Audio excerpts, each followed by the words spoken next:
Sa tingin ko, meron kang undiagnosed condition. O kaya asymptomatic ka.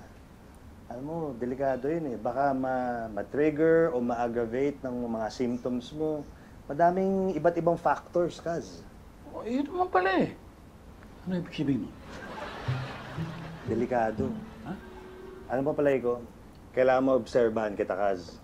Kaya dito muna ako titira. Wag ka nang magkabala. Hindi, okay lang, Kaz. Kahit siksikan tayo. Kasi kailangan mabantayan kita. Ayoko maabala ka. Huwag na. Walang abala yun, Kaz. Alam mo, magli-leave lang naman ako. May bayad naman ng leave. Huwag kang mag-alala. Hindi kita sisingilin. Hindi, huwag mo nga, okay na ako. Okay na ako. Ano okay? Oh, okay na. Di ba sabi mo, wala namang mga symptoms, wala namang mga kung ano-anong diagnosis na ano. At saka magaling kang nurse, di ba? Pag sinabi mo okay na ako, okay na ako. Sigurado ka? Oo naman. At saka mas kailangan ka ng mga pasyente mo doon sa Boston, Massachusetts. Yan ha. Sigurado ko talaga. Oo. O hindi makakapunta ka sa party niya. Oo. Ayun! Yun pala eh, Kaz. Sige. Party tayo. Tayo.